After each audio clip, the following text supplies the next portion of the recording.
Subscribe to Infidelity Tales Lab for more stories. Now let's begin this one. Chapter 1. The Perfect Day. Blake Cole raised a champagne glass and surveyed the ballroom with quiet satisfaction. 200 guests filled the Hilton's grand reception hall, their laughter and conversation creating a symphony of joy that made the past 6 months of wedding planning worthwhile. His daughter Charlotte, radiant in her ivory gown, was dancing with her new husband Sean Ford, both of them glowing with that particular happiness that belongs only to newlyweds. Beautiful, isn't it? Carol, Blake's wife of 30 years, slipped her hand into his. Her eyes were misty with the kind of tears mothers shed at their daughters' weddings. Perfect, Blake agreed. He'd always been a man of few words, methodical in his thoughts and precise in his speech, traits that serve him well in his career as a civil engineer. But tonight, emotion threatened to crack his carefully maintained composure. The wedding toast was his responsibility, and as the band transitioned to a softer melody, Blake tapped his glass to quiet the crowd. Faces turned toward him expectantly.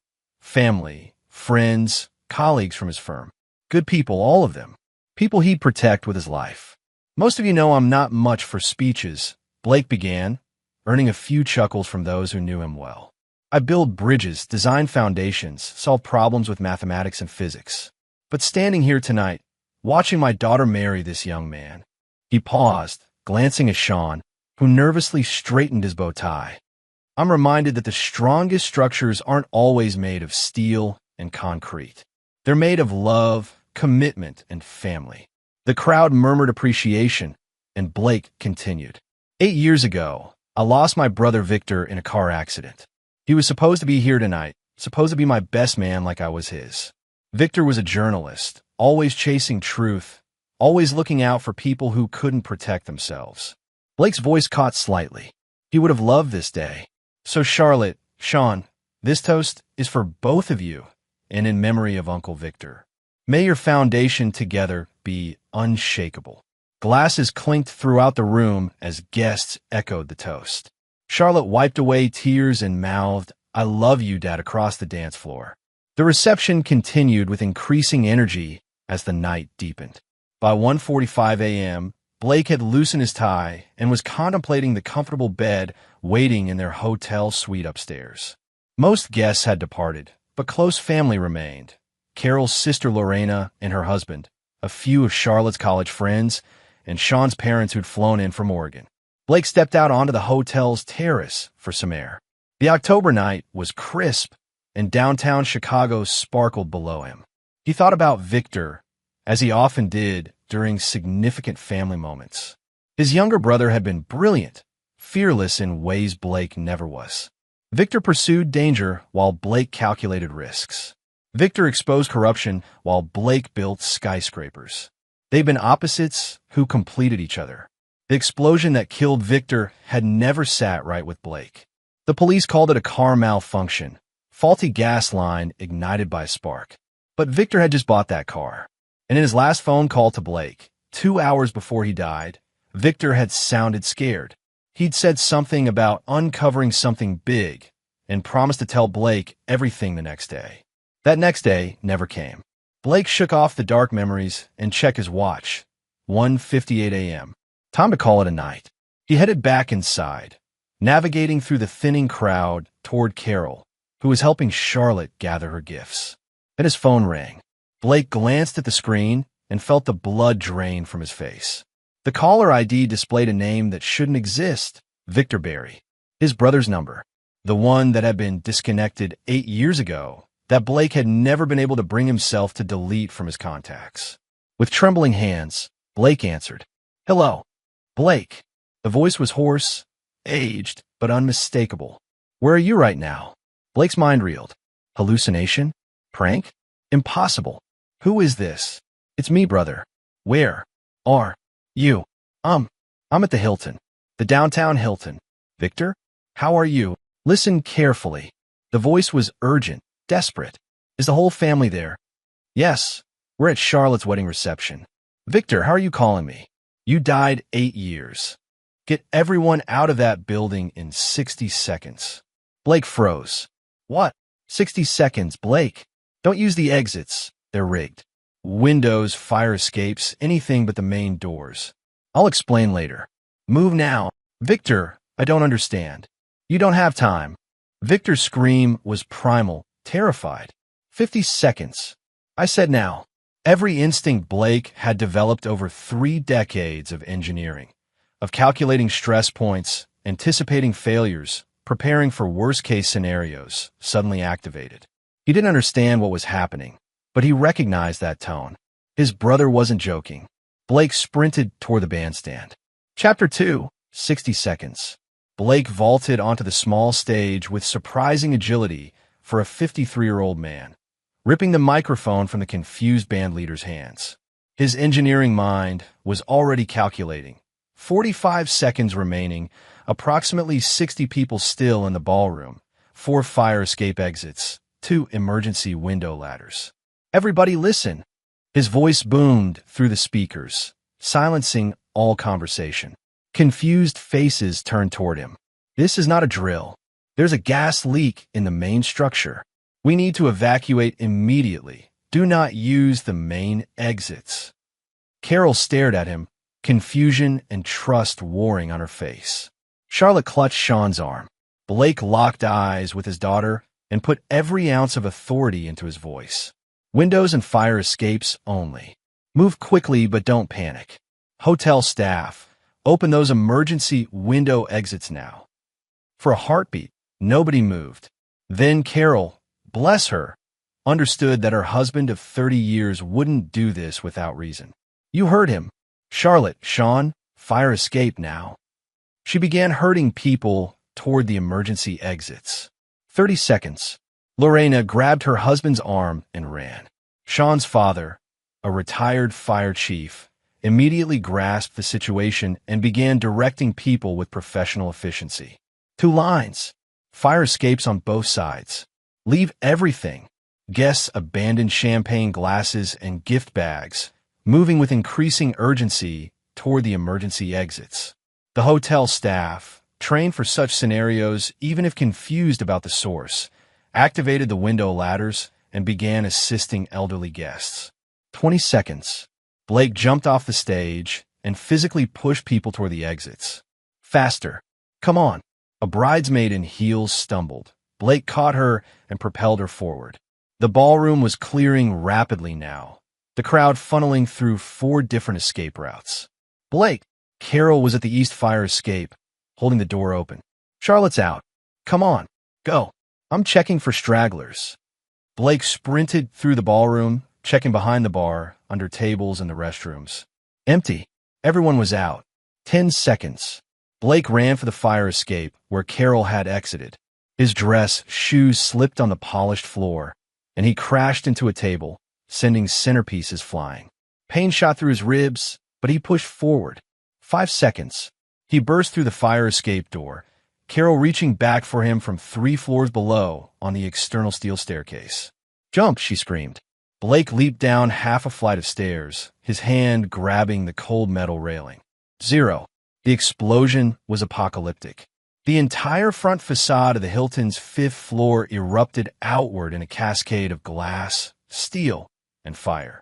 The main ballroom entrances, both the grand double doors and the service corridors, detonated simultaneously in perfectly timed charges that sent debris raining down onto Michigan Avenue. The shockwave hit Blake like a physical punch, throwing him against the fire escape railing. His ears rang with a high-pitched whine that drowned out all other sound. Below him, Carol screamed his name, but he couldn't hear her. He could only watch in horror as flames engulfed what had been, seconds ago, a celebration of love and family. The fire escape shuddered under their feet. Blake's engineering instincts kicked in through the shock. External structure bolted to brick, probably stable, but get everyone down now. He grabbed Carol's hand and descended, half running, half falling down the steel steps. At ground level, chaos reigned. Wedding guests and formal were stood on the sidewalk, some bleeding from minor cuts, all in various states of shock. Sirens wailed in the distance, growing closer. Charlotte sobbed in Sean's arms while Lorena frantically counted heads, making sure everyone had made it out. Blake's hearing slowly returned, the ringing fading to reveal screams, crackling flames, and the approaching emergency vehicles. Carol clutched his arm, her face pale.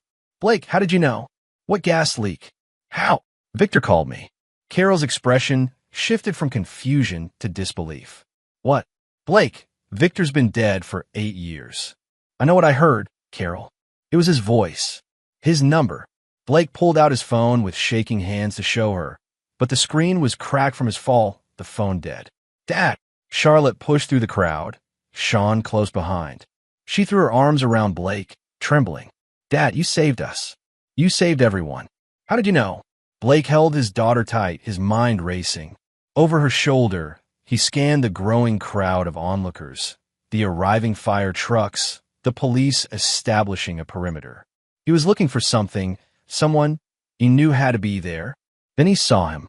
Across the street, half hidden in the shadow of an office building, stood a figure Blake would recognize anywhere despite the years, despite the scars, despite the impossibility. Victor Barry was watching them, very much alive. Their eyes met across the chaos. Victor nodded once, then melted back into the shadows. Blake's entire world tilted on its axis. His brother was alive. Someone had just tried to murder his entire family, and nothing would ever be the same again. Chapter 3. Ghost Protocol. Blake waited until the immediate chaos subsided before making his move. The fire department had the blaze under control, and the police were beginning to take statements from shaken guests. He'd already given his account, sanitized, edited, making no mention of mysterious phone calls from dead brothers. Just a concerned father with a gut feeling about a gas leak. The police accepted his story with the gratitude of men who just avoided a mass casualty event. "I need to check on something at the car," Blake told Carol quietly. "Stay with Charlotte." Carol grabbed his wrist, her grip surprisingly strong. "Blake Cole, don't you dare leave us after what just happened. 5 minutes. I promise." He kissed her forehead. "Trust me." Her eyes searched his face, and whatever she saw there made her nod. 5 minutes. Then I'm sending Sean's dad to find you." Blake navigated through the emergency vehicles and crossed the street, heading toward the shadowed alcove where he'd seen Victor disappear. His heart hammered in his chest. 8 years. 8 years of grief, of wondering what Victor's last moments had been like, of missed conversations and lost brotherhood. Over here. The voice came from a service alley between 2 office buildings. Blake turned to see his brother step into the dim light cast by a distant street lamp, and his breath caught. Victor had aged decades in 8 years. Deep scars ran down the left side of his face. His hair was shot through with premature gray, and he moved with a slight limp. But his eyes, sharp, intelligent, haunted, were unmistakably Victor's. "You're alive." Blake's voice cracked on the words. "Not quite the reunion I imagined," Victor said with a ghost of his old smile. "But we don't have time for sentiment. They'll be looking for survivors, confirming kills. We need to move your family now." "We? They?" Blake felt anger rising through his shock. "Victor, you've been dead for 8 years. I warned you.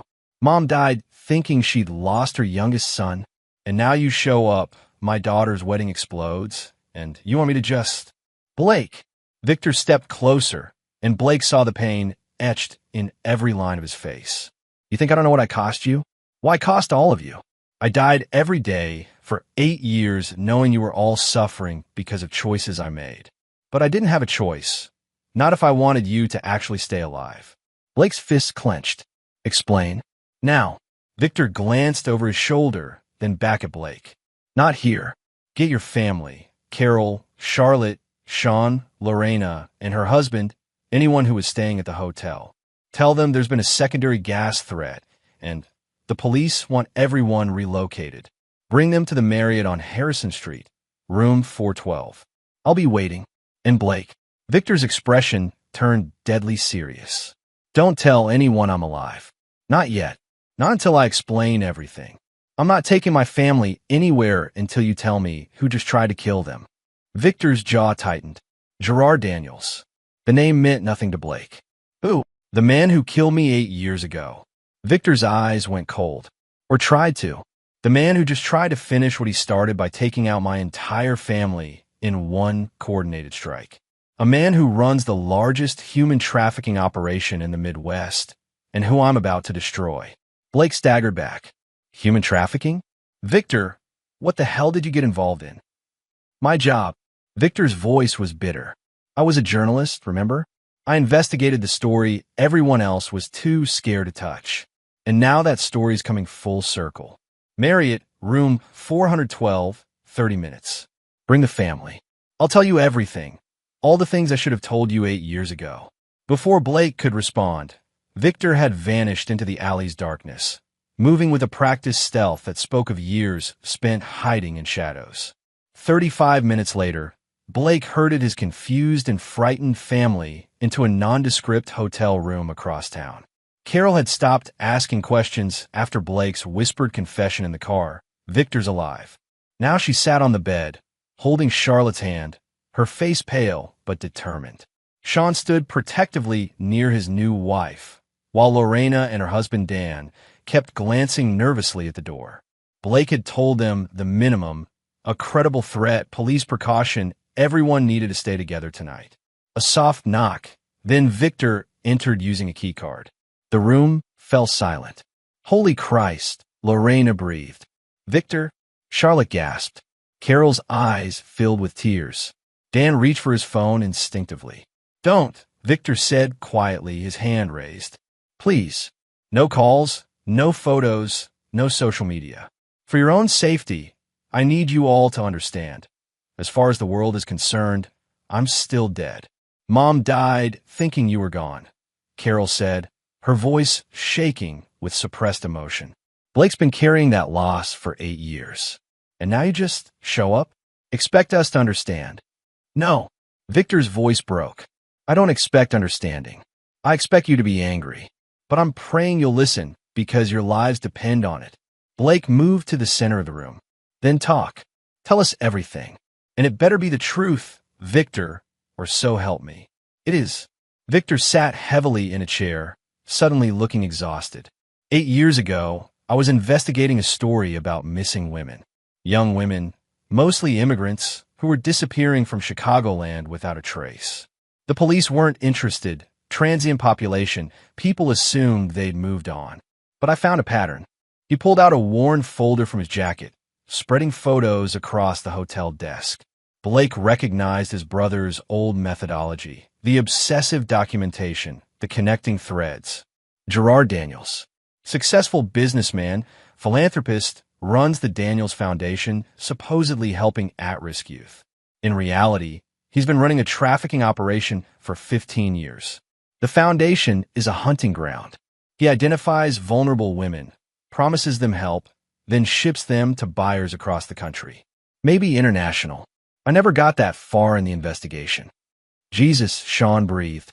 Victor continued, his voice mechanical, as if reciting facts was easier than confronting the emotion. "I got too close. I had evidence, testimony from 2 survivors who escaped. I was about to publish the story, blow the whole operation wide open. That's when Gerard came after me. The car bomb," Blake said quietly. "Professionally done. Military-grade explosives, remote trigger. I was supposed to be vaporized. No body, no questions. But I saw the guy placing the device under my car when I came back from lunch. I ran. The detonation happened while I was 2 blocks away, but the explosion threw me through a storefront window." Victor traced the scars on his face. "Spent 3 weeks in an underground clinic, paid for by a contact who owed me a favor. Well, I could think straight again. I realized Gerard would come after everyone I cared about to tie up loose ends. My sources, my editor, and especially my family." Carol made a soft sound of horror. "So I died," Victor said simply. "My contact arranged the cover story, made sure the authorities found enough evidence in the wreckage to confirm Victor Barry was gone. I went underground, spent 8 years watching Gerard from the shadows, gathering more evidence, trying to find a way to stop him that wouldn't put all of you in the crosshairs. But you called tonight," Blake said. "You knew he was coming for us." "How?" Victor's expression turned grim. "Because 3 weeks ago, Gerard discovered I was alive. One of his men spotted me doing surveillance. Gerard realized I'd been building a case against him all these years, and he decided to eliminate the only threat that matters, the people I love. He figured if he couldn't find me, he'd draw me out by destroying my family. The wedding was a perfect opportunity. Public venue, everyone together, maximum impact.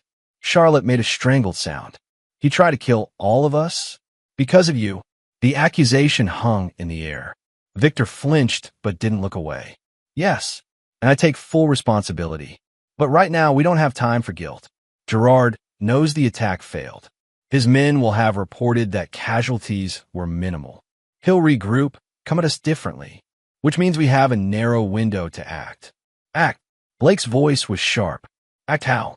We go to the police, FBI, whoever handles this. Gerard owns half the cops in 3 counties. Victor interrupted. His foundation donates millions to politicians. He's got judges, prosecutors, even some FBI contacts in his pocket. I've tried the official channels for 8 years. Every piece of evidence mysteriously disappears. Every witness recants or vanishes. The system is built to protect men like Gerard Daniels. Then what? Carol demanded. We run? Hide? Live the rest of our lives looking over our shoulders? No. Victor met his brother's eyes. We do what I should have done 8 years ago.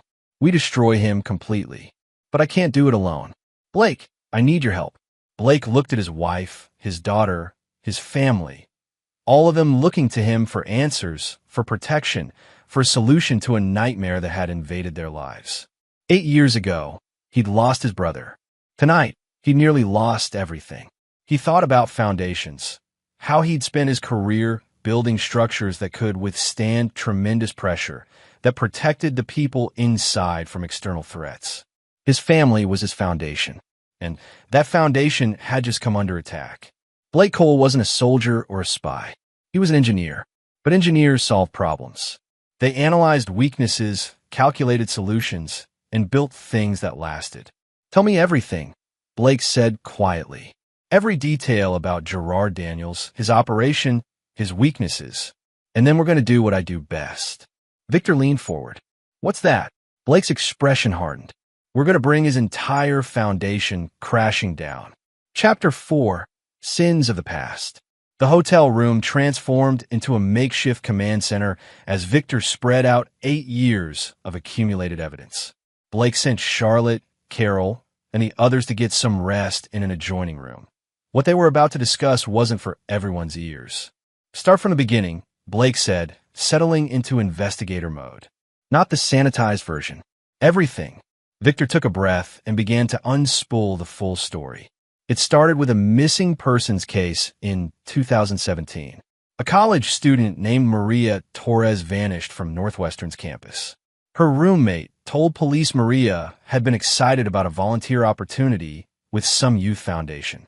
Police wrote it off as a runaway situation, but the roommate came to me because she'd seen my series on immigration issues. He pulled out a photo of a young woman with bright eyes and a warm smile. Maria was never seen again.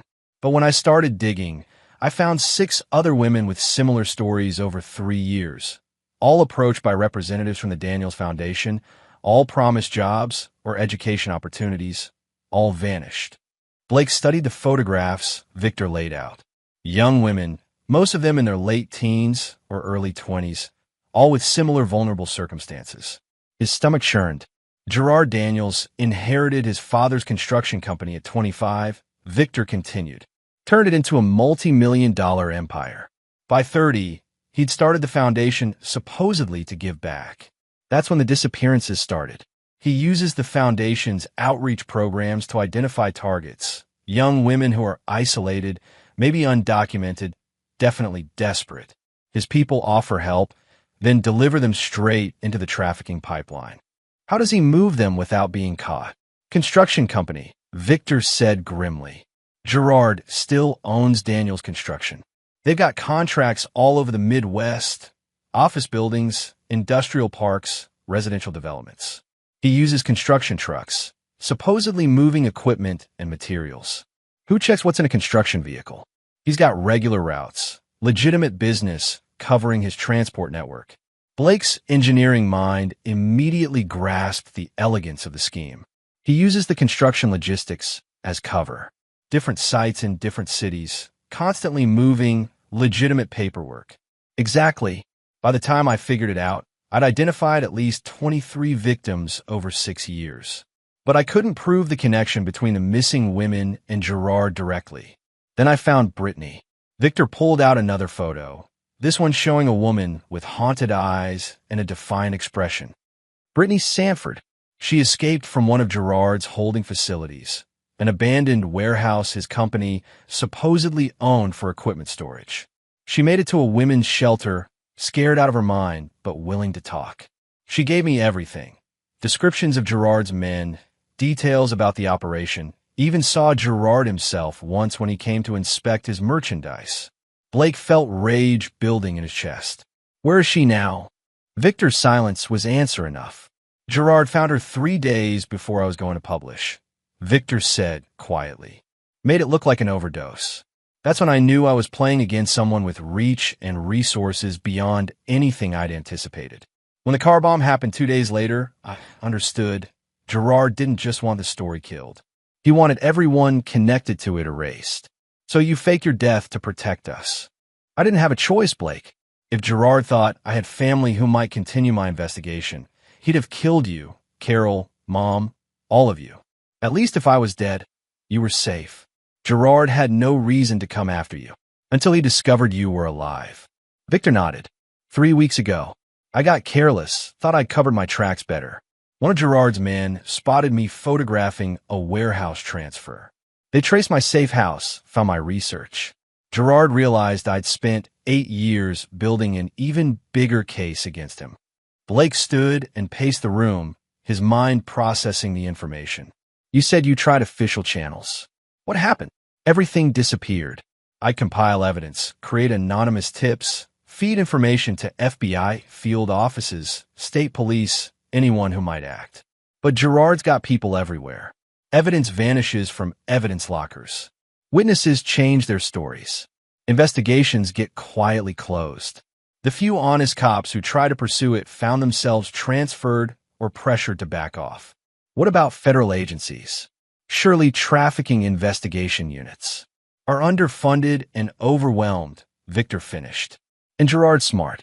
His foundation donates to the right causes, shows up at the right charity galas, has photos with senators and governors.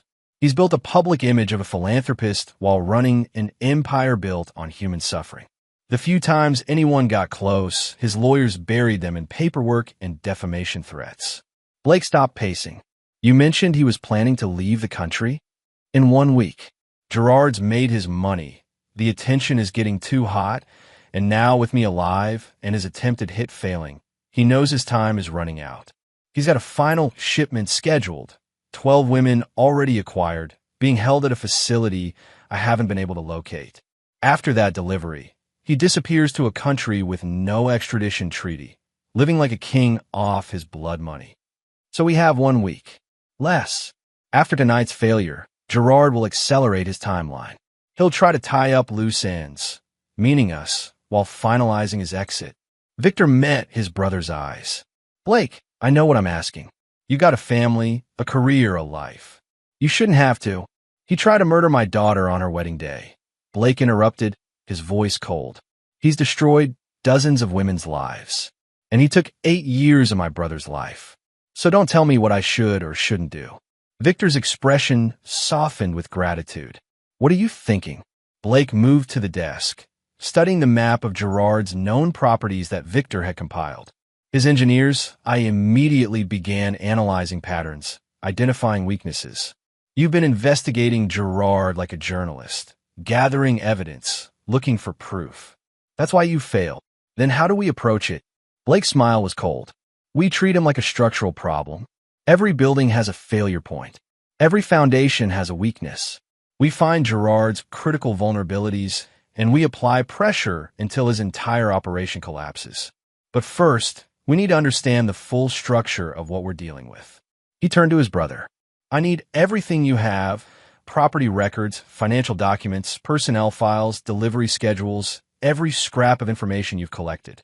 And then I need to make some calls. Calls to who? I've spent 30 years designing buildings all over Chicago.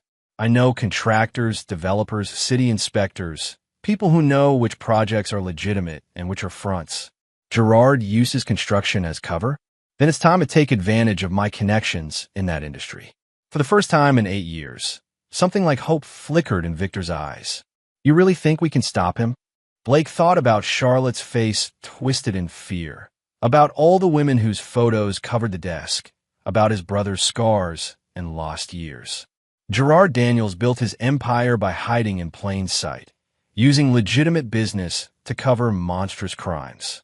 But every structure has its load-bearing elements. We identify them, remove them systematically, and watch everything come crashing down. And if he comes after the family again? Blake's expression hardened. Then he'll discover that protecting my foundation is what I do best. And I don't fail at my job. Chapter 5. The Devil's Network. Blake spent the next 6 hours making calls, reaching out to contacts he'd built over 3 decades in Chicago's construction industry. By noon the following day, he'd assembled a clearer picture of Gerard Daniels' operation than Victor had managed in 8 years. He's got 12 major properties that route through his logistics network. Blake explained to Victor over coffee in the hotel room. Carol had taken Charlotte and the others to a separate safe location, a colleague's vacant condo downtown that Blake had secured. 8 are legitimate construction sites, but 4 are suspicious. Warehouses, supposedly for equipment storage that see unusual night activity. Victor leaned over the marked-up map. These locations? Industrial District on the south side, 2 near O'Hare, 1 in Gary, Indiana, just across the state line. My contact at the city inspection office flagged them. Minimal legitimate activity, but power usage suggests regular occupation. Holding facilities. Victor's voice was grim. Most likely. But there's something else. Blake pulled up a property record on his laptop.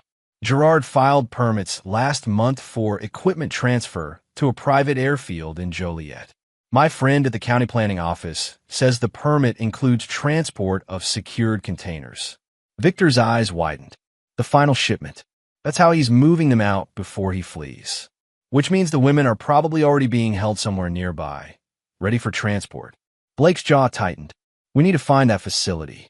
His phone rang, a number he didn't recognize. Blake answered cautiously. Hello, Mr. Cole. The voice was professional, female. This is Detective Megan Rhodes with CPD. I'm calling about the incident at the Hilton last night.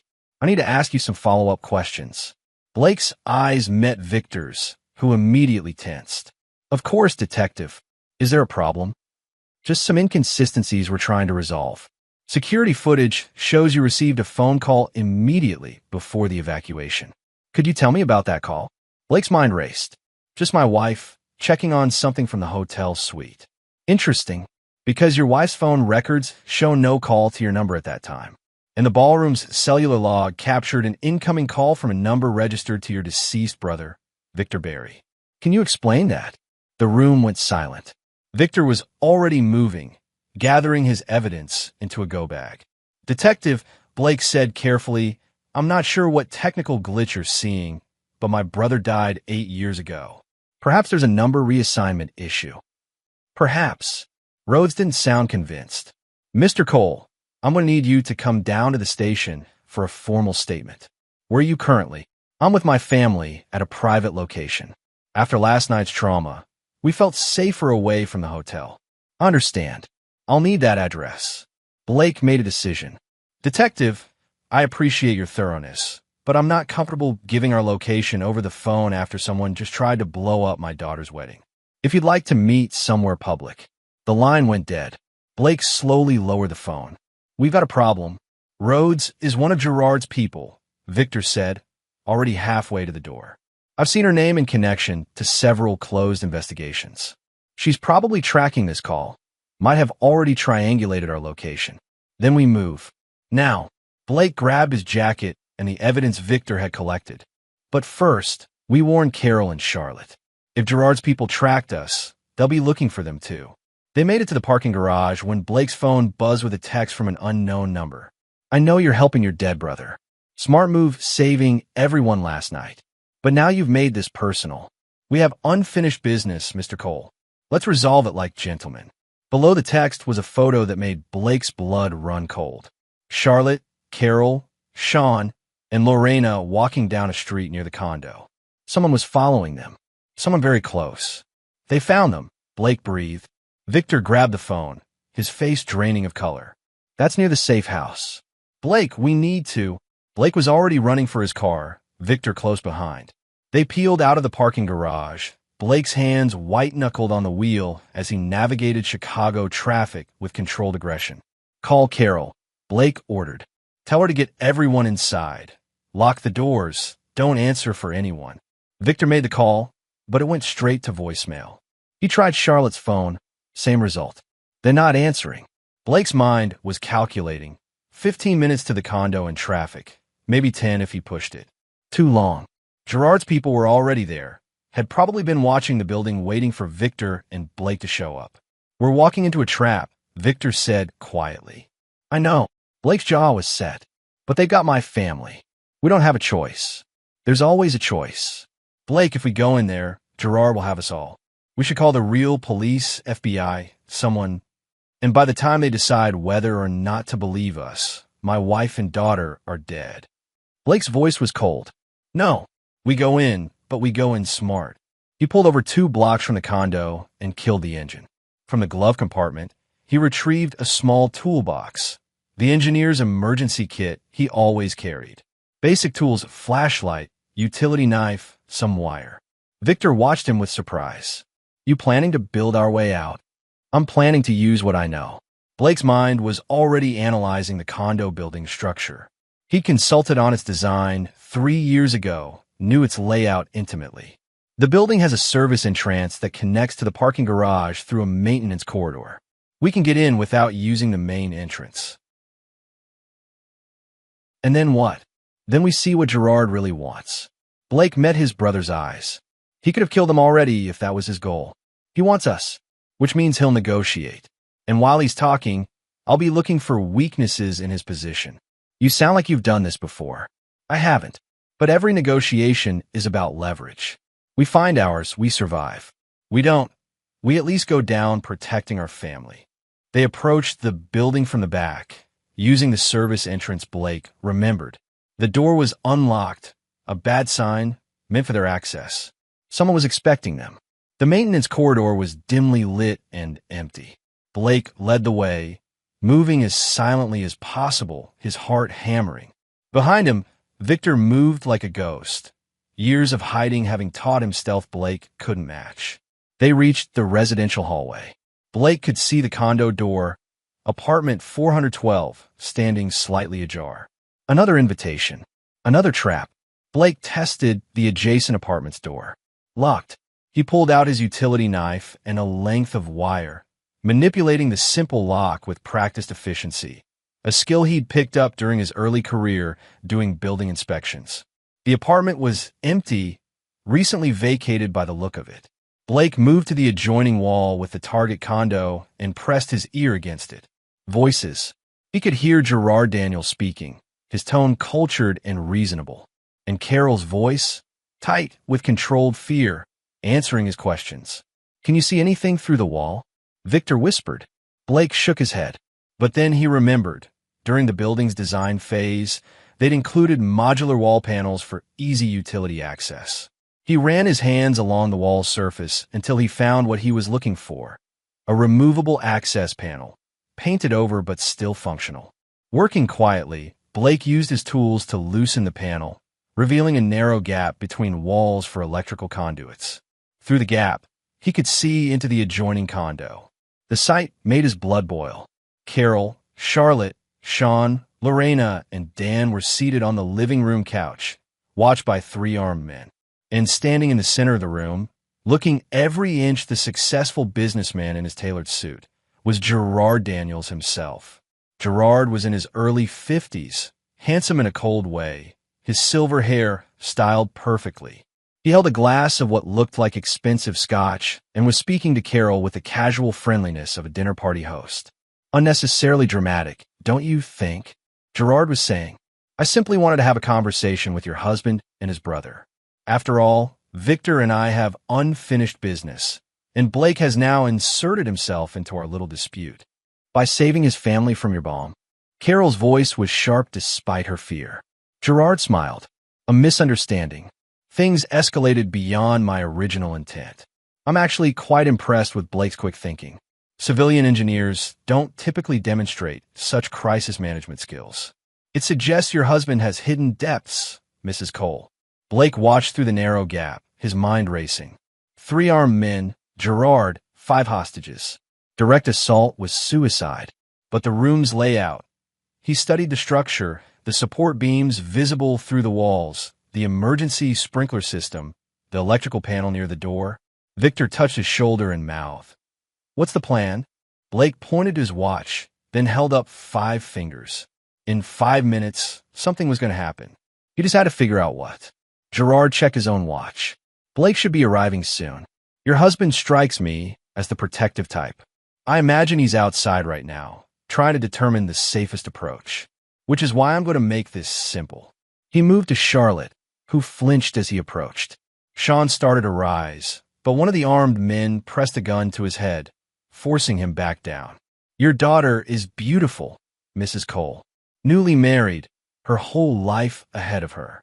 I'd hate for that life to be cut short because her uncle couldn't let certain investigations remain buried. Gerard! Victor's voice came from the hallway, and Blake nearly swore out loud.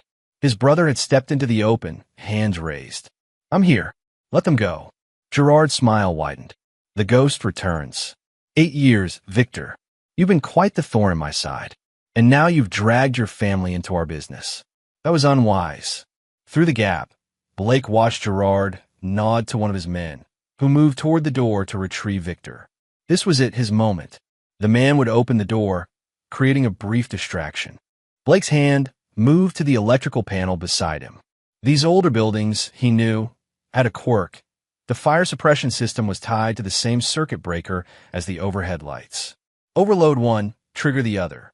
He pulled wire from his toolkit and began rapidly creating a short circuit. In the other room, the gunman was opening the door, pulling Victor inside roughly. Gerard had turned his attention fully to Victor, his back to the wall where Blake worked. Blake connected the final wire. The circuit sparked, overloaded, and every light in the condo went black. Simultaneously, the fire suppression system erupted in a deluge of water, alarms screaming.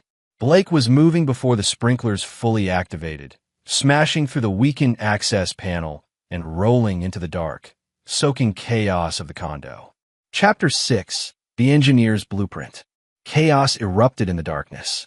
The fire alarm's deafening wail mixed with shouts of confusion.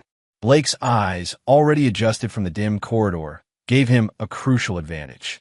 He'd mapped every position in his mind. Now he moved with purpose. His first target was the gunman nearest Carol. Blake launched himself forward, using momentum and surprise rather than strength. His shoulder connected with the man's midsection, driving him backward into a side table. The gun clattered away into the darkness. Carol, get to the bedroom. Blake shouted over the alarm. Through the strobing emergency lights, now kicking in, Blake saw Carol grab Charlotte and Sean, pushing them toward the back of the apartment. Lorena and Dan followed, Dan showing surprising agility for a man in his 60s. The second gunman was turning, weapon coming up, but Victor was already on him, having used the darkness to close distance. Years of survival instinct guided Victor's movements. A quick strike to the wrist, the gun falling, followed by a sharp elbow to the face.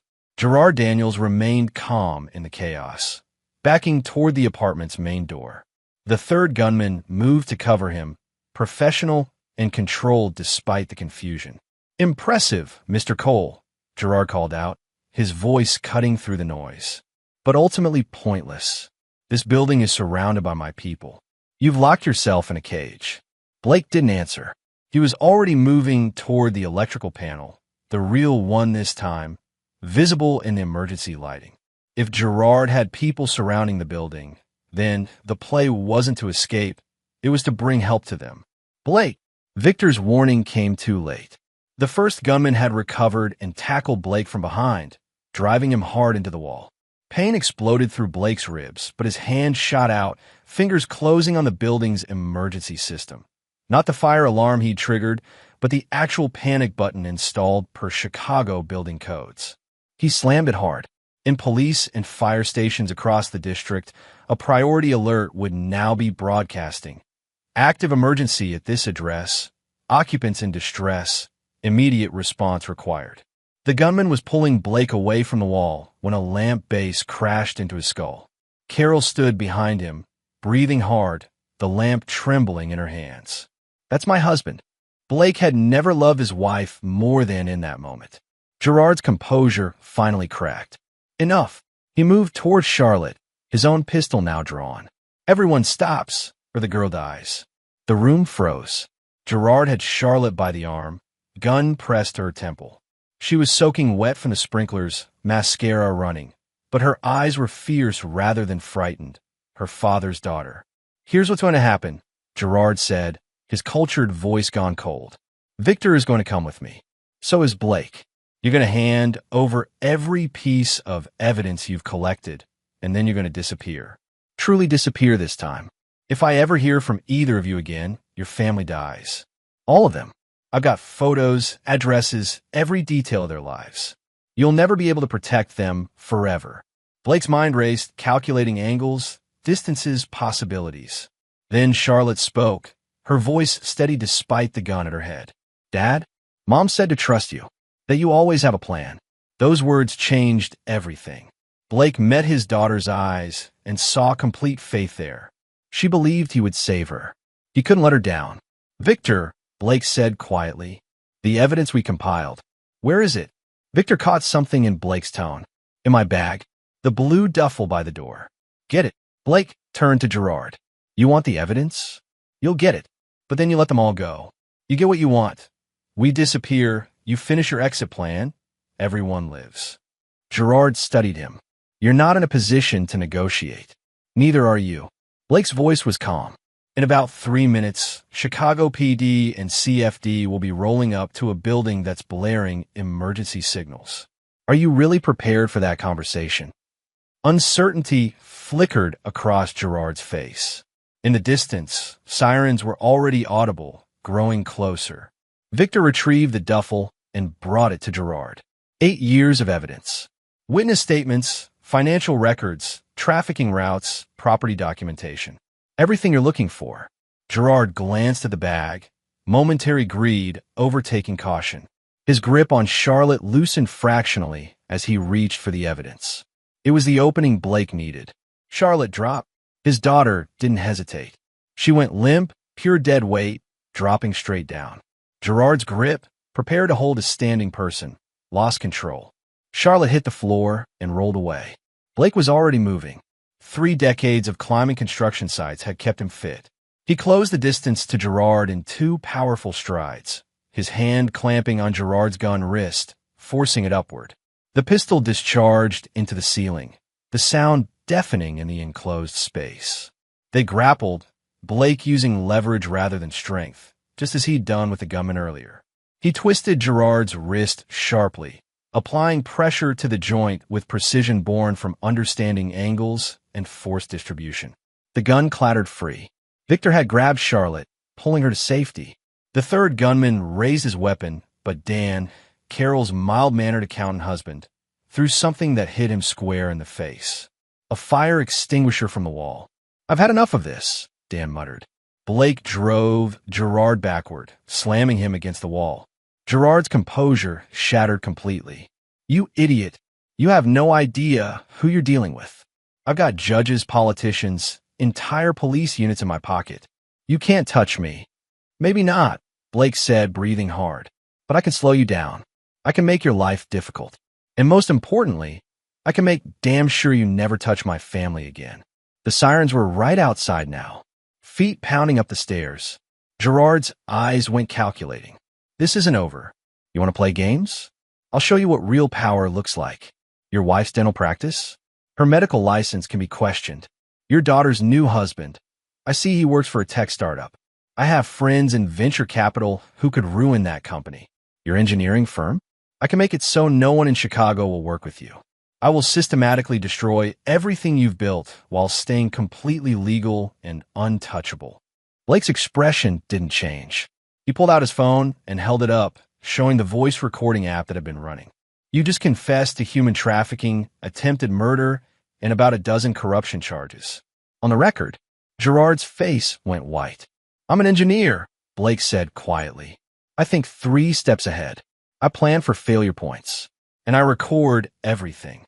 He glanced at Victor. My brother taught me that always document the evidence. The apartment door burst open. Real police this time, with tactical unit emblazoned on their vests, weapons drawn, shouting commands. Blake raised his hands, stepping away from Gerard. Blake Cole, I called in the emergency.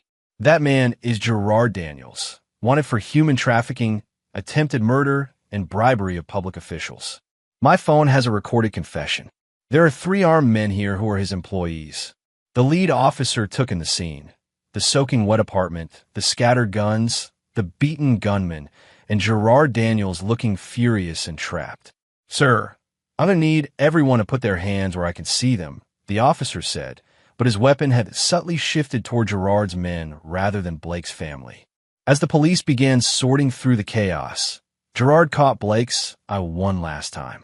The rage there was palpable. You think you've won? I'll be out by morning. My lawyers will bury that recording, claim coercion, and then I'll come for you. All of you. I'll make you watch as I.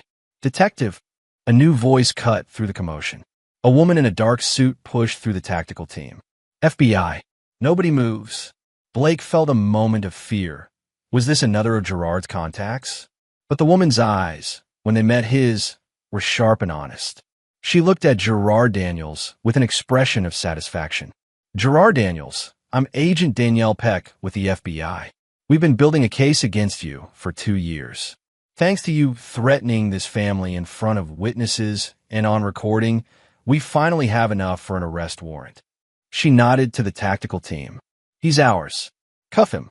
As Gerard was being restrained, still sputtering threats and demanding lawyers, Agent Peck approached Blake. Mr. Cole, I understand you've had quite an eventful 2 days. I'm going to need statements from everyone, and I'll need that recording. But first, she glanced around the room. Is anyone injured? Blake took stock. His family was shaken, soaked, traumatized, but alive. Victor hovered near the edge of the room, uncertain of his status. Blake caught his eye and nodded. Stay. We'll handle this together. We're okay, Blake said. But there's something you need to know. Gerard mentioned he has a final shipment. 12 women being held somewhere, scheduled for transport to an airfield in Joliet. You need to find them before. We're already on it, Peck assured him. Based on your evidence and our own investigation, we have teams moving on 3 suspected locations right now. Blake felt some of the tension leave his body. Then Carol was there, wrapping her arms around him, Charlotte joining the embrace. Sean stood close by, looking simultaneously shell-shocked and impressed. Lorena and Dan hovered nearby, Dan still clutching his fire extinguisher. Victor started to fade back, heading toward the door, but Blake's voice stopped him. Victor, stay. His brother turned, uncertain. Blake, the FBI will want to know why I've been alive for 8 years. Then we tell them the truth, Blake said firmly. All of it. No more hiding. Agent Peck had heard the exchange. She looked at Victor with recognition dawning on her face. Victor Barry? The journalist who supposedly died 8 years ago. At Victor's nod, she let out a long breath. You've got quite a story to tell, and based on what I'm hearing, it's one we need to hear. But that can wait until we've secured the scene and gotten witness statements. She pulled out her phone and made a call. We need rescue operations at 3 locations. As she rattled off addresses, coordinating the search for Gerard's victims, Blake finally allowed himself to believe they might have actually stopped this. But the look in Gerard's eyes as he was led away, full of rage and malevolence, suggested this wasn't truly over. Men like him had resources, connections, plans within plans. Blake made a mental note. Document everything. Stay vigilant. Prepare for retaliation. Because an engineer's job wasn't just building structures. It was maintenance, constant, careful, ensuring the foundation remained solid against all threats. And Blake Cole took his job very seriously. Chapter 7. The Setup. 3 days after Gerard's arrest, Blake sat in the FBI's Chicago field office, reviewing the evidence they compiled. Agent Peck had been true to her word. They'd raided Gerard's facilities and found 11 women being held in deplorable conditions. One woman had already been moved, but they were tracing that lead. The women were now in federal protective custody, receiving medical care and trauma counseling. Their testimonies, combined with the recorded confession and Victor's 8 years of documentation, built an overwhelming case against Gerard Daniels. Or so Blake thought. Mr. Cole, Agent Peck entered the conference room where Blake had been working, her expression troubled. We have a problem. Blake's stomach sank. He made bail. Worse, federal judge ruled the recording inadmissible, claimed it was obtained under duress during an illegal home invasion. Gerard's lawyers are spinning the whole incident as a home invasion gone wrong, with Gerard as the victim defending himself. They're claiming the women we rescued were actually employees at his legitimate construction sites, and that we misunderstood the situation. Blake stood slowly. That's insane. The women testified. Are all immigrants with questionable documentation who are now terrified of deportation if they speak against a powerful man, Peck finished bitterly. Gerard's lawyers are already working on them, offering help with their legal status in exchange for revised statements. We've got protective custody, but we can't force them to testify if they're scared. What about the physical evidence? The facilities? The financial records? All explainable as legitimate business operations, according to his lawyers. The facilities were storage warehouses. The women were employees.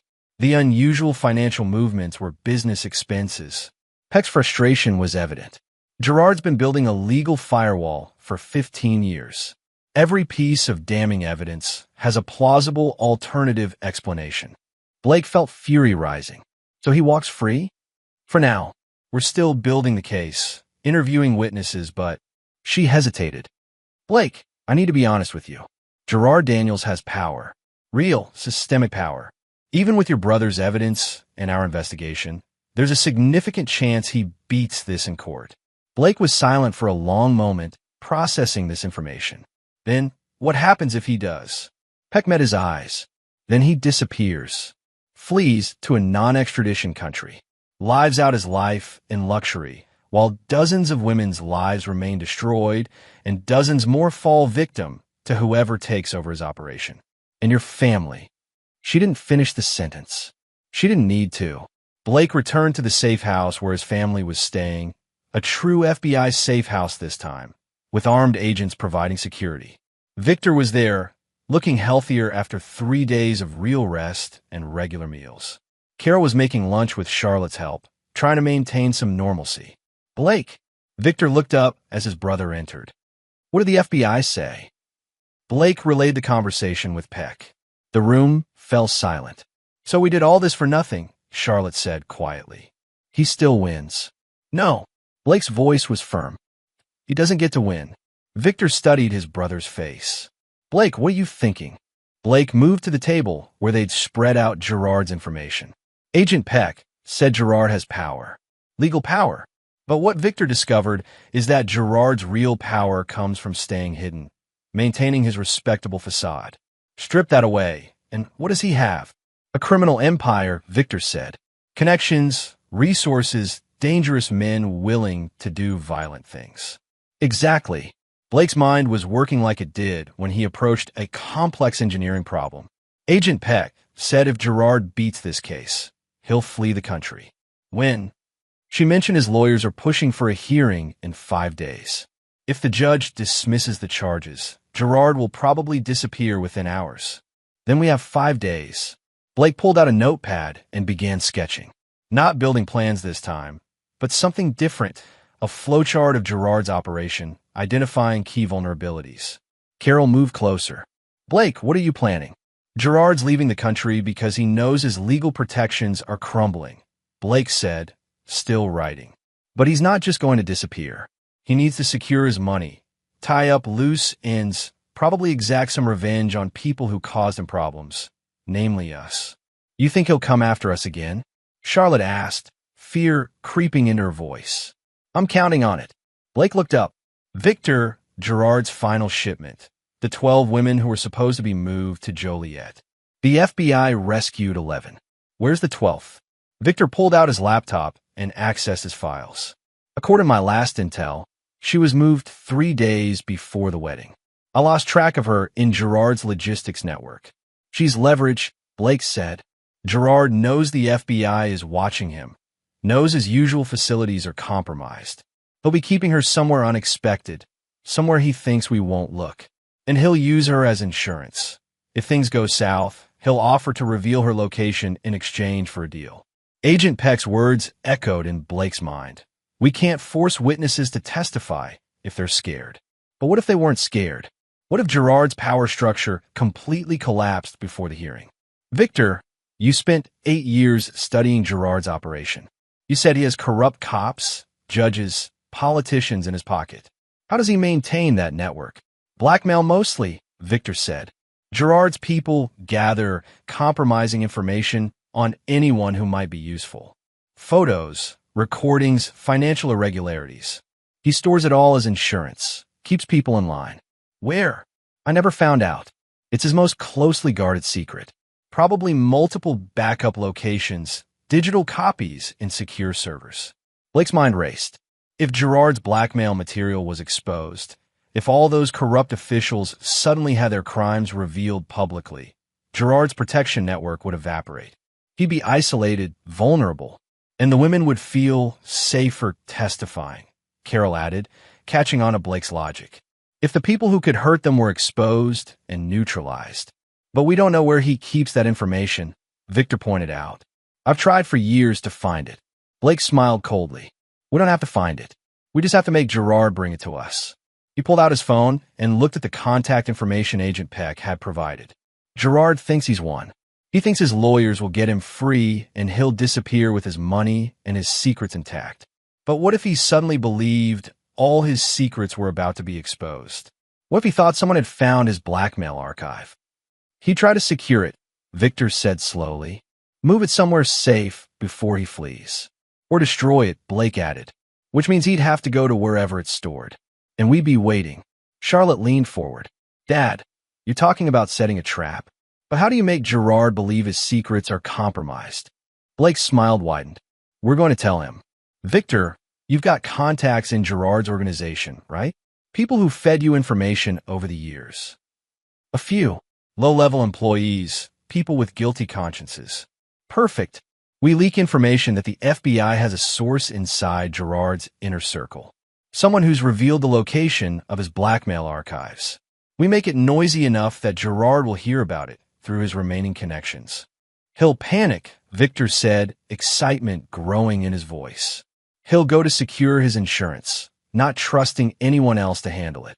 And when he does, we'll find out where he's keeping that final victim, Blake finished. Gerard's careful, but he's also arrogant.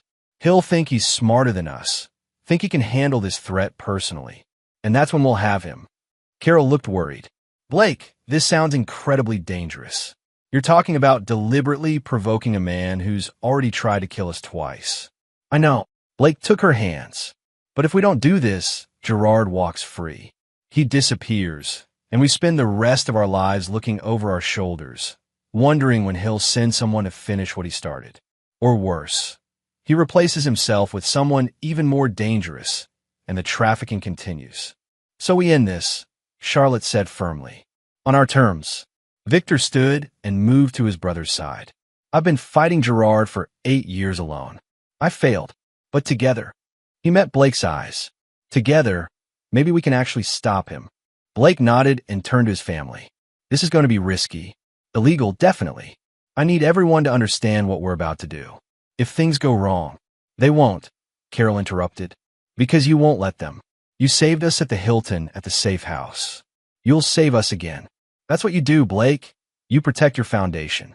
Blake felt a surge of love for his wife, his daughter, his brother. They were right. This was about protection, about ensuring Gerard Daniels could never hurt anyone again. Okay, he said. Victor starts spreading the rumor about the FBI's source. Make it believable but urgent. Carol, work with Agent Peck. She's not going to officially sanction what we're doing, but she might look the other way if we deliver results. Charlotte, Sean, I need you to research abandoned industrial properties in the Chicago area. Gerard will keep his archives somewhere secure but accessible, probably a place he owns through a shell company. What about the final victim? Victor asked. If Gerard is keeping her as leverage, she's running out of time. We find the archives, we find her, Blake said with certainty.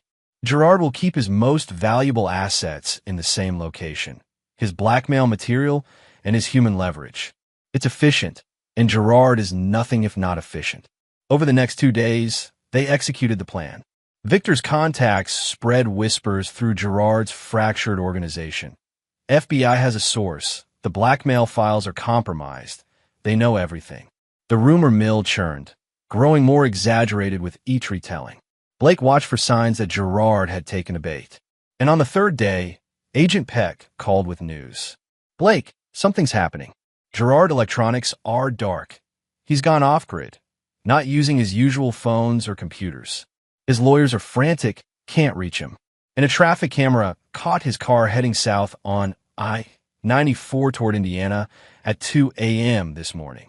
He's going to secure his archives, Blake said, feeling satisfaction. Did you track where he went? Lost him near Gary. But if he's heading to Indiana, he's going somewhere outside my immediate jurisdiction. Blake, what did you do? Created the conditions necessary for Gerard to make a mistake, Blake said. Agent Peck, I'm going to need a favor. An unofficial one. There was a long pause. Then, I'm listening. Chapter 8, The Architect's Gambit. Blake and Victor drove through the pre-dawn darkness toward Gary, Indiana, a city of abandoned steel mills and crumbling industrial complexes.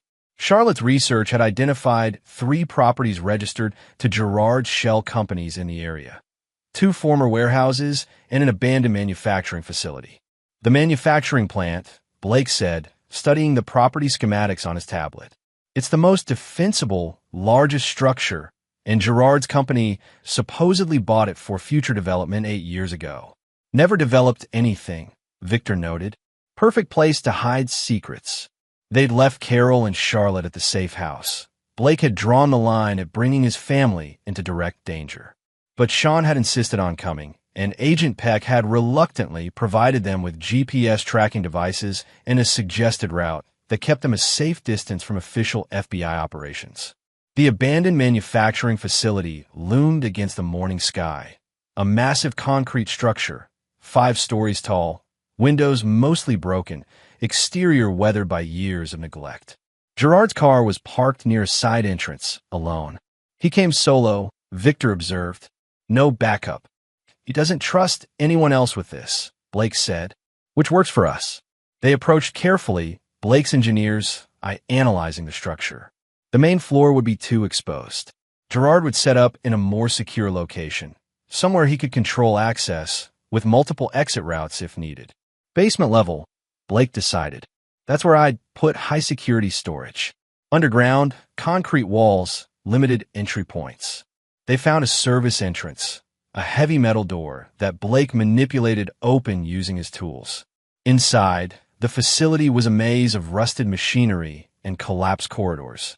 But recent footprints in the dust gave away Gerard's path. Blake and Victor followed the trail, moving silently. Sean stayed close, looking nervous but determined. They descended 2 flights of stairs into what must have been the facility's lower maintenance level. Light spilled from a doorway ahead, and voices, Gerard's, talking to someone on a phone. I don't care what the lawyers say. I'm not leaving anything behind. Once I secure the files, I'll handle the coal problem permanently. Yes, the brother too, and anyone else who's caused me difficulties. Gerard's voice faded as he moved deeper into the room. Blake positioned himself near the doorway and peered inside. The room was large, probably an old machinery vault, now converted into a makeshift storage facility. Metal filing cabinets lined one wall. A modern safe sat in the corner, and huddled in a cage along the back wall was a young woman, terrified, malnourished, but alive. The 12th victim. Gerard stood near a computer station, apparently downloading files from a server. His attention was divided between his phone conversation and the computer screen. Blake signaled Victor and Sean, "Wait for my move." He'd learned from his safe house encounter. Direct confrontation with an armed man was risky. But Gerard was distracted, and the room's structural elements provided options. Blake studied the ceiling, noting exposed support beams, hanging chains from old machinery, and a sprinkler system that probably didn't work. But what did work was the electrical system. He could see the junction box near the door, feeding power to Gerard's computer and lights. Blake whispered his plan quickly.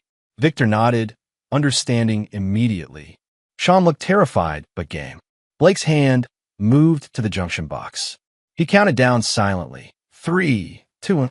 He pulled the main breaker. The room plunged into darkness. Gerard cursed, his phone clattering as he fumbled for a flashlight. Blake was already moving, using the practice path he'd memorized in that brief observation. His shoulder hit Gerard solidly, driving him away from the computer station. "Get the files," Blake shouted to Victor as they grappled in the darkness. Gerard was surprisingly strong for a businessman, and this time he brought a weapon. Blake felt the cold press of a gun barrel against his side. They struggled, Blake using every ounce of strength to keep Gerard's hand from pointing the weapon at anything vital. A gunshot rang out, deafening in the enclosed space. The bullet went wild, sparking off metal somewhere to Blake's left. Blake twisted, using a technique he'd learned from watching way too many action movies, and drove his elbow back into Gerard's face.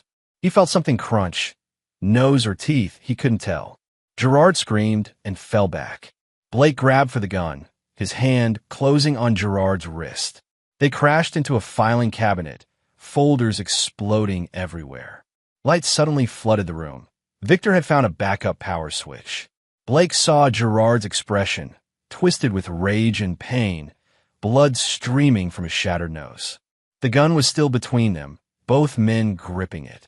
Then Sean appeared, swinging a heavy pipe wrench he'd found somewhere.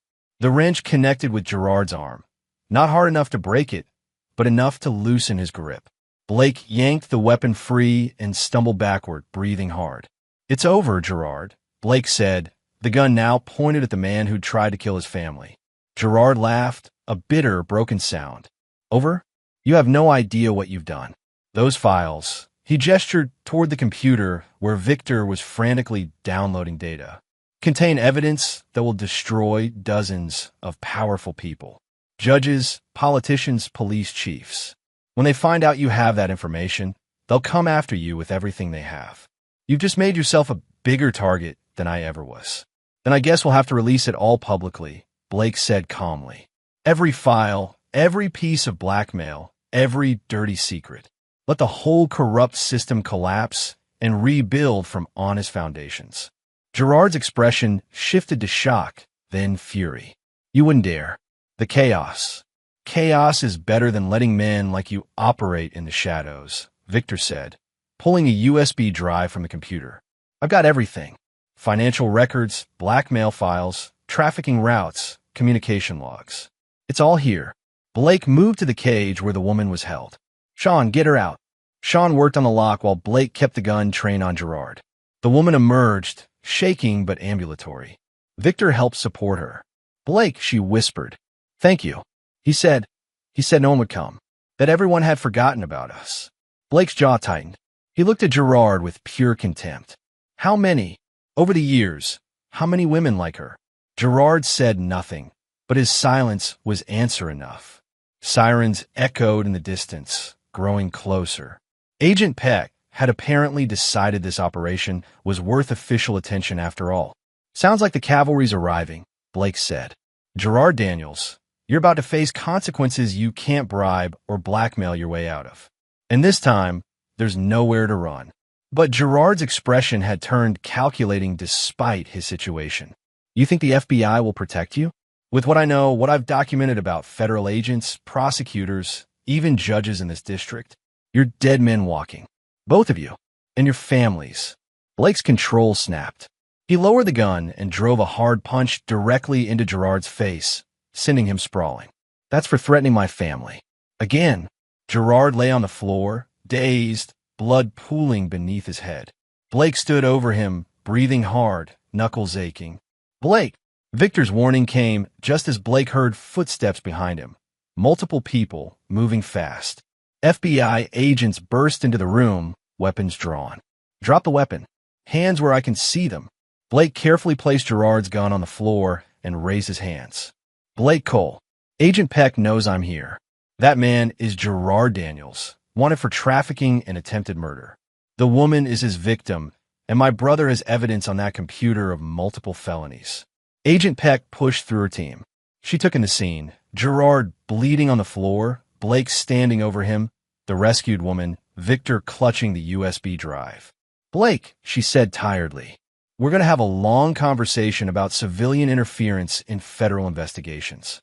"Looking forward to it," Blake said.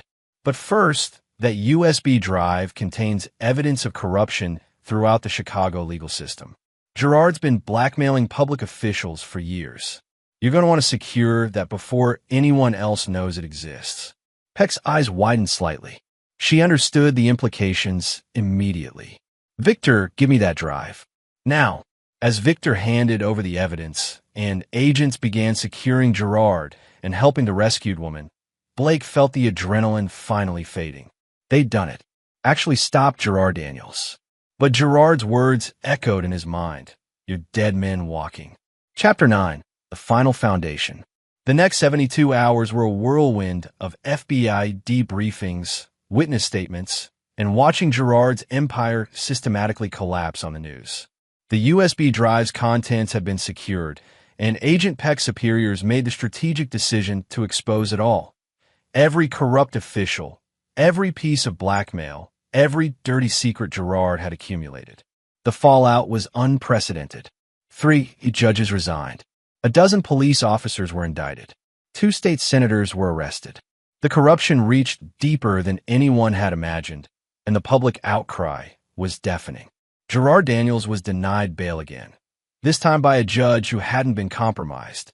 The 11 rescued women, now seeing Gerard's protection network destroyed, agreed to testify.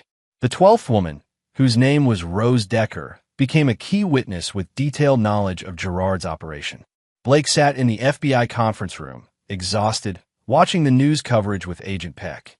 Your brother's evidence, combined with Gerard's blackmail files, closed 16 separate trafficking investigations across 4 states. Peck said, "We've identified 63 victims, 63 women who were trafficked, most of whom we can now locate and help. What you two did, it's going to save lives for years to come." "At what cost?" Blake asked quietly. Peck was silent for a moment. Gerard's lawyers filed for a psychiatric evaluation, claiming diminished capacity. But between his recorded confession, the physical evidence, and the testimony from dozens of witnesses, he's going away for life. Multiple life sentences, federal and state charges. He'll die in prison. Good. Blake felt no mercy for Gerard Daniels. But Peck continued carefully, Gerard had associates. People whose livelihoods depended on his operation. And you've made yourself very visible in this investigation. There could be retaliation attempts. I know. Blake had been thinking about this for days. How do we handle it? Officially? FBI protective services for you and your family for the next 6 months while we round up Gerard's network. Unofficially, she met his eyes. You did something remarkable here, Blake. You and Victor dismantled a trafficking operation that had survived for 15 years. You exposed systemic corruption, but you also made powerful enemies. My advice, stay smart, stay alert, and don't hesitate to call if anything seems wrong. Blake nodded. And Victor is officially alive again, which creates its own paperwork nightmare. But given his role in this investigation, I'm recommending witness protection be waived and instead offering him a consulting position with the FBI's Human Trafficking Task Force. If he wants it, he'll want it, Blake said with certainty. It's what he's been fighting for since this started. 2 weeks later, Blake stood in the parking lot of Chicago Metropolitan Correctional Center, where Gerard Daniels was being held awaiting trial. He'd requested a visitor meeting, not with Gerard directly, but to deliver a message through the prison system. Agent Peck had arranged it with reluctance. Blake recorded a video message to be shown to Gerard in his cell. Gerard, this is Blake Cole. You tried to kill my family twice. You destroyed countless lives for profit. You corrupted an entire system to protect yourself. And you thought you were untouchable. But here's what you didn't understand. A foundation is only as strong as what it's built on. You built your empire on lies, blackmail, and violence. I built my life on family, honesty, and the principle that structures should protect people, not harm them. Your foundation crumbled the moment someone applied real pressure because it was rotten from the start. Mine held strong because it was built to last. You're going to spend the rest of your life in a cell. You'll have plenty of time to think about that difference.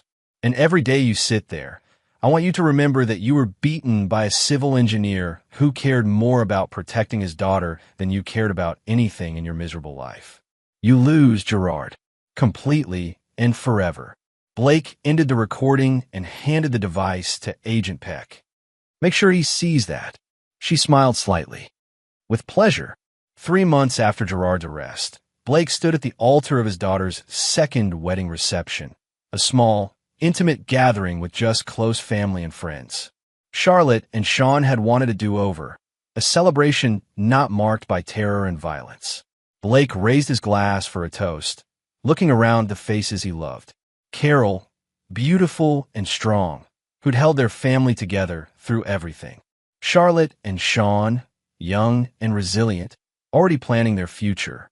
Lorena and Dan, who'd proven surprisingly badass when it mattered. And Victor, clean-shaven and healthy, preparing to start his new position with the FBI task force next week. A year ago, I gave a toast about foundations, Blake began, about how the strongest structures aren't made of steel and concrete, but of love and commitment. I still believe that, but I've learned something else this year. A foundation doesn't just support what's above it. It protects what it holds from what's beneath. From threats, from corruption, from evil that would destroy everything you've built. Our family faced something terrible, and we survived because our foundation was stronger than the forces trying to tear it down. We protected each other. We stood together, and when we had to fight, we fought smart, and we fought as one. He looked at Victor. I got my brother back. I got to see him become the hero I always knew he was. He looked at Charlotte. I watched my daughter show more courage in one moment than most people show in a lifetime. He looked at Carol, and I was reminded why I married the strongest woman I've ever known. Blake raised his glass higher, to foundations that hold firm, to families that stand together, and to the absolute certainty that when you try to destroy what we've built, you will fail. Because we're coal strong, and we don't break. 2 foundations, the room echoed, glasses clinking. As the party continued, Blake stepped out onto the terrace, a different hotel this time, maximum security, vetted by the FBI. He looked out over Chicago, thinking about everything that had happened. His phone buzzed. A text from Agent Peck. Gerard pled guilty to all charges this morning. Life without parole, solitary confinement. Judge made it clear he'd never see daylight again. You won, Blake. You and Victor won. Blake smiled and pocketed the phone. Behind him, music played and his family laughed. Ahead, the city sparkled with possibility. Victor joined him on the terrace. Thinking about Gerard? Thinking about foundations, Blake corrected. How they need maintenance, vigilance, care. How you can never take them for granted. You saved us all, Victor said quietly. I spent 8 years trying to stop Gerard and failed. You did it in 2 weeks. We did it together, Blake said. And I couldn't have done it without your evidence, your courage, your years of preparation. You laid the groundwork, brother. I just finished the construction. They stood in comfortable silence. 2 brothers who'd lost each other and found each other again, who'd faced darkness and emerged into light. What's next for you? Victor asked. Blake thought about it. Back to designing buildings, I suppose. Creating structures that keep people safe. It's what I do.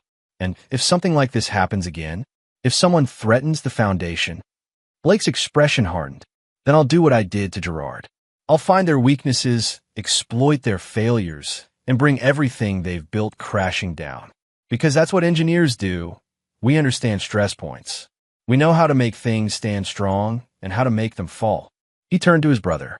But mostly, I'm going to focus on my family, on Charlotte's future, on supporting Carol, on rebuilding the years we lost with you, on living well, because that's the best foundation of all. Victor smiled. You've changed, big brother. Become harder, more dangerous. Not dangerous, Blake corrected. Protective. There's a difference. I don't go looking for fights. But when someone threatens what I've built, when they try to destroy my foundation, then they discover that the quiet engineer has steel in his spine and will do whatever it takes to protect his family. From inside, Charlotte's laughter rang out, pure and joyful. Carol appeared in the doorway, beckoning them back to the party. Come on, Blake said to Victor. We got a family to celebrate. And brother, welcome home. For real this time. They walked back inside together, into warmth and light and love. The foundation was solid. The structure was sound. And Blake Cole, civil engineer and protective father, had ensured it would stand strong for generations to come. Gerard Daniels rotted in his cell, his empire destroyed, his name synonymous with evil.